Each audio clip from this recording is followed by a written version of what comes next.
नमस्कार मित्रांनो.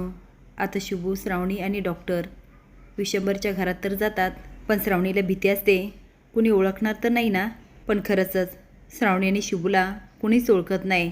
पृथ्वी म्हणतो, डॉक्टर इथे कशाला? अलकनंदा म्हणते, मीच बोलवलं विशंभरला एक महत्त्वाचं इंजेक्शन देण्यासाठी. रुद्र विचारतो, डॉक्टर हे दोघं कोण? डॉक्टर म्हणतात, माझे असिस्टंट. विशंभर साहेबांना हेच इंजेक्शन देणार. पार्टीचे लोक घरी येणार त्याआधी अलकनंदाला विशंभरचं काम तमाम करायचं असतं. त्यामुळे तिला खूप घाई उठते आणि ती म्हणते, जा जा डॉक्टर, तुम्ही विशंभरच्या रूममध्ये जा आणि त्याला इंजेक्शन द्या. आता शुभू श्रावणीकडे बघायला लागतो, पण इंजेक्शन म्हटल्यावर पृथ्वीला आश्चर्य वाटतं आणि तो म्हणतो, कसलं इंजेक्शन? अलकनंदा म्हणते, पृथ्वी नंतर सांगते, अरे आता जरा घाई आहे. तो म्हणतो, हो नंदा का, पण भैयाला कसलं इंजेक्शन देत आहे? पण अलकनंदा त्याला इग्नोर करते आणि म्हणते, जा जा जा.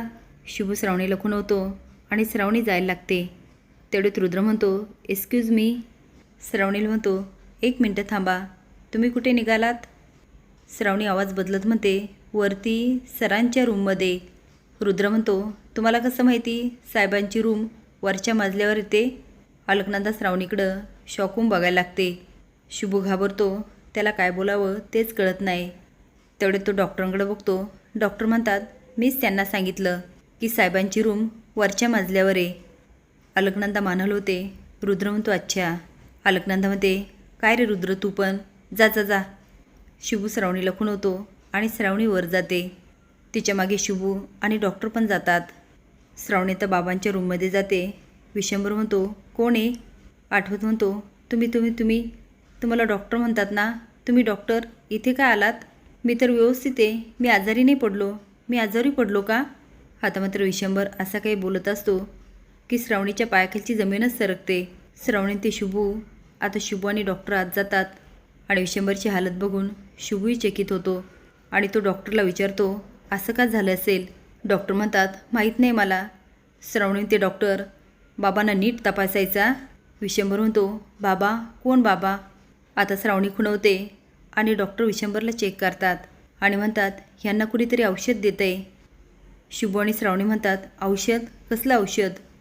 ते म्हणतात, अशा गोळ्या ज्यांनी यांची बुद्धी काम करणार नाही आणि काही दिवसातच हे बेडला खेळतील. श्रावणी म्हणते, म्हणजे काकू बरोबर बोलत होती तर आत्या बाबांची हालत सिरीज घाणेकरसारखी करणार. शुभू, आता काय करायचं? शुभू म्हणतो, श्रावणी तू अजिबात काळजी करू नकोस. आता आपल्याला कळलं आहे ना साहेब कसे आहेत ते. श्रावणी म्हणते, डॉक्टर बाबांना असं इंजेक्शन द्या की त्यांना झोप लागेल, जेणेकरून पार्टीच्या लोकांसमोर बाबांची नालेस्ती नाही होणार. आजचा दिवस टाळला म्हणजे पुढच्या पुढे बघू. आता पार्टीचे लोक येतात आणि अलकनंदा भरभरून स्वागत करत असते. ते आता विचारतात, विशंभर साहेब कुठे आहेत? अलकनंदा म्हणते, हो येतील ना इतक्यात खाली. पृथ्वी जा विशंभरला बोलून आण. पृथ्वी म्हणतो, हो, आणि वर जातो. पण तिथे त्याला भेटतात श्रावणी आणि शुभू. तो आश्चर्यचकित होऊन म्हणतो, श्रावणी, शुभू तुम्ही इथे? श्रावणी ते काका, बाबांची अवस्था बघितली आहे ना? अरे ती आत्या बाबांना कसल्या तरी गोळ्या देते जेणेकरून बाबांची बुद्धीच काम करणार नाही. पृथ्वी म्हणतो, पण आता काय करायचं? कारण नंदाकाने भैयाला खाली बोलवलं आहे. तू खाली जा आणि त्यांना सांग की बाबा झोपलेत, ते तुम्हाला आत्ता नाही भेटू शकत.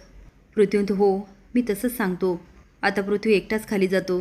नंदाक्का विचारते, का रे विशंभर कुठे? तो नंदाक्का, भैयासाहेब झोपलेत. नाही म्हणजे डॉक्टरने सांगितलं आहे त्यांना डिस्टर्ब करायचं नाही. सॉरी मीच विसरलो.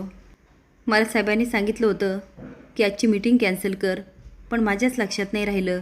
आता मात्र नंदाकाचा चांगलाच माज उतरतो आणि ती म्हणते, असं कसं? पार्टीचे लोक म्हणतात, काहीच हरकत नाही, नंतर मीटिंग घेऊया. अलकनंदा म्हणते, नाही तुम्ही बसा ना, मी बोलते विशंभरशी. पृथ्वी म्हणतो, नंदाका साहेब नाही ऐकणार आणि ते म्हणतात ना, तर नंतर मीटिंग ठेवूया. खरं तर मागील भागामध्ये असं घडलेलं असतं की विशंभर डायनिंग टेबलवर बसलेला असतो. तेवढ्यात रुद्र येतो. विशंभर डोक्याला हात लावत म्हणतो, काय तुझं नाव काय? हां रुद्र. अरे बस ना, तू पण नाश्ता कर. रुद्र म्हणतो, नको साहेब. विशंभर म्हणतो, बस रे बस. आता अलकनंदा त्याला खुणवते आणि तो तिच्या शेजारी बसतो. आता विशंभर पुन्हा बोलायला लागतो आणि त्याला आठवत नाही. तो खातानी पण वाकडे तिकडे तोंड करत असतो. विशंभरची हालत पृथ्वी बघतो आणि त्याला खूप आश्चर्य वाटतं. अलकनंदा म्हणते, पृथ्वी विशंबरला रूममध्ये घेऊन जा. पार्टीचे लोक आले की मी बोलवते. पृथ्वी म्हणतो पार्टीचे लोक, त्यांना कुणी आज बोलवलं? अलकनंदा म्हणते मी. पण जा ना, जा विशंबरला घेऊन. तो आता वर घेऊन जातो. अपर्णाला अलकनंदा आणि रुद्राचा संशय येतो. ती आता उठून जायचं नाटक करते, पण लपून ऐकत असते. तर अलकनंदा म्हणते रुद्र, डॉक्टरांची सोय केली ना? येणार आहे ना डॉक्टर? रुद्र म्हणतो हो. ती म्हणते एकदा की विशंबरला इंजेक्शन दिलं की त्याची हालत शिरीष घाणेकरसारखी होणार. खरं तर बाकीच्या औषधांना महिना लागला असता, पण हे इंजेक्शन 1 महिन्याचं काम 1 तासात करणार. पार्टीचे लोक आले की त्यांच्यासमोर विशंबरची चांगलीच हालत होणार. आता हे सगळं ऐकून अपर्णाच्या पायाखालची जमीनच सरकते. ती आता श्रावणी शुभूला फोन करते आणि झालेला सगळा प्रकार सांगते. श्रावणी ते शुभू, मला बाबांची खूप काळजी वाटते. त्या डॉक्टरांना शोधून काढ ना. शुभू म्हणतो श्रावणी, तू अजिबात काळजी करू नको, मी शोधतो. श्रावणी नाश्ता बनवायला घेते आणि तेवढेच शुभू म्हणतो श्रावणी, झालं आपलं काम, चल. श्रावणी आता निघणार. तेवढे शुभू म्हणते आई, ही चालली बघ. अनुराधा म्हणते काय गे नट मोगरे, कुठं निघालीस आणि नाश्ता कुणी बनवायचा? श्रावणी म्हणते सासूबाई, आज तुम्ही बनवा ना. शोभी म्हणते काय गे, सासूला नाश्ता बनवायला सांगतेस? एवढं कसलं गे काम तुला? अनुराधा म्हणते गुपचूप नाश्ता बनव. श्रावणी म्हणते बनवणार नाही. अनुराधा सोडा, पण शोभी पण चकितून बघत असते. श्रावणी म्हणते चल शुभू. आता ते दोघंही निघून जातात. शोभी म्हणते अय्यो, बघितलं काही, तुला कशी बोलली? अगं ही आत्ताच तुझं ऐकत नाही तर पुढं काय ऐकणार आहे? मला तर वाटतं ती तुला घराच्या बाहेरच काढील. बघ बाई आई, माझं सांगायचं काम होतं, मी सांगितलं. ते आता अनुराधाला भडकवत असते आणि अनुराधा पण भडकते. ते आता फुसफुस करत रागाने दाराकडे बघत असते आणि शुभीचा प्रताप, सानिका आणि अण्णा बघत असतात. श्रावणीने शुभू डॉक्टरांकडे जातात तेव्हा रुद्राचा डॉक्टरला फोन आलेला असतो आणि ते म्हणत असतात रुद्रसाहेब, तुम्ही अजिबात काळजी करू नका, मी वेळेवर येतो. ते आता फोन ठेवतात आणि शुभू आणि श्रावणी त्यांना पकडतात आणि विचारतात इंजेक्शन द्यायला चाललात? डॉक्टर म्हणतात तुम्ही कोण आहात? श्रावणी म्हणते ज्या विशंबर साहेबांना तुम्ही इंजेक्शन देणार त्यांची मुलगी श्रावणी. त्या अलकनंदाच्या सांगण्यावरून तुम्ही माझ्या बाबांना इंजेक्शन देणार? त्यांना मारण्याचा कट रस्ता आहेत. मी आता पोलिसात जाते आणि तुमचं लायसनच जप्त करते. डॉक्टर म्हणतात अहो असं काही करू नका. श्रावणी म्हणते मग बऱ्या बोल्याने आम्ही जे सांगतो ना ते करायचं. डॉक्टर म्हणतात हो हो करतो ना.